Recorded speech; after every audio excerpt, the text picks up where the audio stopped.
Find the equation of the right bisector of the line segment joining the points this and this. जब वो बोल रहा है कि वो लाइन सेगमेंट जो है वो राइट बाइसेक्टर है, मतलब वो उस लाइन को 90 डिग्री पे काट रही है। बात समझ आती है। अब वो जो लाइन सेगमेंट है, सपोज उसके हमें 2 पॉइंट दे रखे हैं 3,4 और -1,2। ठीक है, उसका कोई एक राइट बाइसेक्टर है जो उस लाइन को काट रहा है। हमें ग्रीन वाले लाइन की इक्वेशन निकालनी है, राइट। और वो इसको 90 डिग्री पे कट कर रही है, तो इसका मतलब यहाँ पे 90 डिग्री का एंगल बन रहा है। अब हमें इस लाइन की इक्वेशन निकालनी, एक तो इसका पॉइंट चाहिए और स्लोप चाहिए। स्लोप तो हम निकाल सकते हैं, अगर हमने इसका स्लोप निकाल लिया तो इसका स्लोप इंटू इसका स्लोप -1 होता है, तो इसका स्लोप 2 पॉइंट से निकल जाएगा। ठीक है, फिर जब आप इसका स्लोप निकाल दोगे तो आप पॉइंट कैसे निकालोगे। सपोज आप बोलो कि ये वाली जो लाइन है ये इसको मिड पे काट, ठीक है, तो हम मिड पॉइंट का फॉर्मूला में निकाल के ये वाला पॉइंट निकाल सकते हैं, इंटरसेक्टिंग पॉइंट। ठीक है, और फिर एक पॉइंट निकल जाएगा, एक स्लोप हमने बता ही दिया है, तो आप इक्वेशन ऑफ लाइन निकाल सकते हो। तो सबसे पहले हम क्या करते हैं, इस पॉइंट को ए मान लेते हैं। Let A be midpoint of both B and C. ठीक है, तो ए पॉइंट निकालने का फॉर्मूला क्या होता है, x1 plus x2/2 y1 plus y2/2। आप क्या बोल सकते हो, 3 plus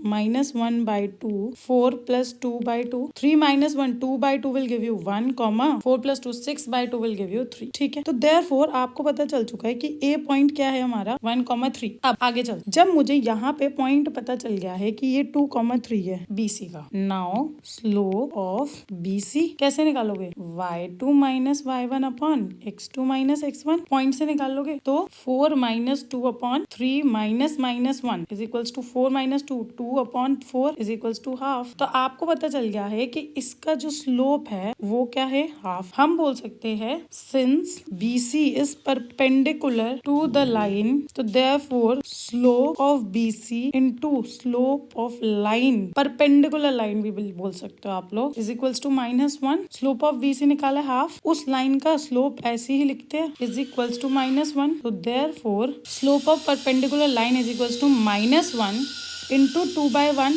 is equals to minus. अब हमें इस लाइन का स्लोप पता है, तो मैं यहाँ पे लिख देती हूँ m इज इक्वल्स टू -2। अब जब इसका स्लोप और इसका पॉइंट पता है तो मैं निकाल सकती हूँ ना। Therefore equation of line y - y1 is equals to m, x - x1, y minus point क्या है 2,3, पॉइंट क्या है 1,3, तो आप बोलते हो 3, m क्या निकाला अभी हमने -2, x -1, तो आप क्या आएगा y - 3 is equals to -2x plus 2, 2x उधर ले जाओ, 2x plus y is equals to 2 plus 3 will give you 5। तो आपके रिक्वायर्ड इक्वेशन ऑफ लाइन क्या है, 2x plus y is equals to 5। Got it? Find the coordinates of the foot of the perpendicular from the point this to the line this। मतलब हमें क्या है, एक point हमें दे रखा है जो यहाँ से -1,3 दे रखा है। अब यहाँ से ना वो एक लाइन पे फॉल कर रहा है परपेंडिकुलर, तो ऑब्वियसली ये एंगल क्या हो जाएगा 90 डिग्री। और इस लाइन की हमें नीचे वाले की इक्वेशन दे रखी है 3x - 4y - 16 is equals to 0। हमसे क्वेश्चन में मांगा क्या गया है कि इस पॉइंट के कोऑर्डिनेट्स निकालने। हम लेट कर लेते हैं कि इस पॉइंट के कोऑर्डिनेट्स a,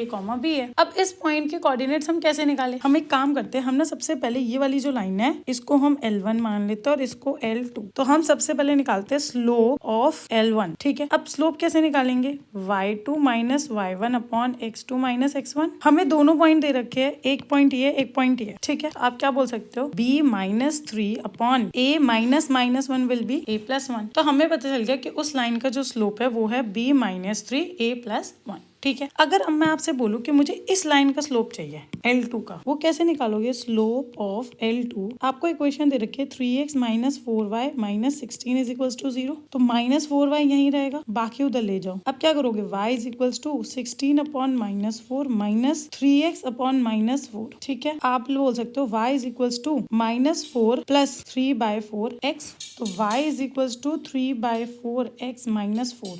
अब अगर आप इसको y is equals to mx plus c से कंपेयर करोगे तो स्लोप क्या बोल सकते हो, 3/4।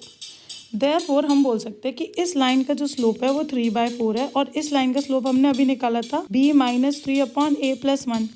अब सिंस ये लाइन इस पे परपेंडिकुलर है तो इसका स्लोप इनटू इसका स्लोप किसके बराबर आएगा, -1 के। तो हम क्या बोल सकते हैं, since L1 is perpendicular to L2 therefore product of their slope will be equal to -1। तो हम क्या बोल सकते हैं, b minus 3 upon a plus 1 into 3 into 4 3/4 is equals to -1। अब आप खोल लो, 3 से मल्टीप्लाई करो, 3b minus 9 upon 4a plus 4 is equals to -1। 3b minus 9 is equals to -4a minus 4। तो हम बोल सकते हैं 4a plus 3b is equals to 5। ठीक है, एक काम करते हैं, इसको इक्वेशन 1 मान। अब एक बात अगर ये वाली जो इक्वेशन है, ये वाला पॉइंट इस इक्वेशन पे लाई कर रहा है ना, तो ये इसको सेटिस्फाई करेगी। अगर ए बी में इसमें पुट कर दूं एक्स वाई की जगह, तो हम एक और इक्वेशन निकाल पाएंगे। हम क्या बोल सकते हैं, since A B lies on 3x minus 4y is equals to 16। तो हम बोल सकते हैं 3a minus 4b is equals to 16। Got it? Let this be equation 2। Got it? अब जब हमें दो इक्वेशन मिल गई तो अब हम सॉल्व कर सकते हैं। Now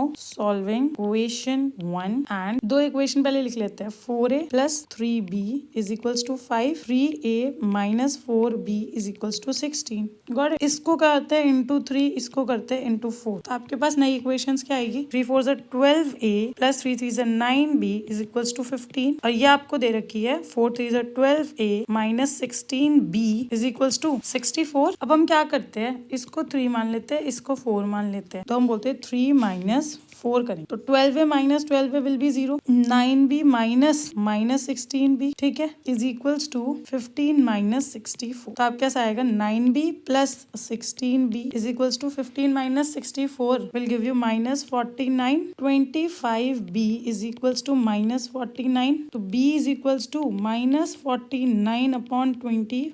b की वैल्यू आ गई। अब जब b की वैल्यू आ गई तो a की भी निकाल लेंगे इक्वेशन में ही पुट करके। तो आपके पास इक्वेशन क्या थी, 3a minus 4b is equals to 16। तो 3a minus 4b की वैल्यू पुट करो, minus 49 by 25 is equals to 16। तो 3a plus 49 into 4 196 by 25 is equals to 16। 3a is equals to 16 minus 196 by 25, right? 400 minus 196 by 25 is equals to 3a। 3a is equals to 204 upon 25। 3a is equals to 204 upon 25 into 3। a is equals to 68 by 20। This will be the value of a। Got it? तो उस point को अब हम बोल सकते हैं 48 by 25, b की value हमने निकाली थी -49 by 25। Got it? 68 by 25, -49 by 20। Got it?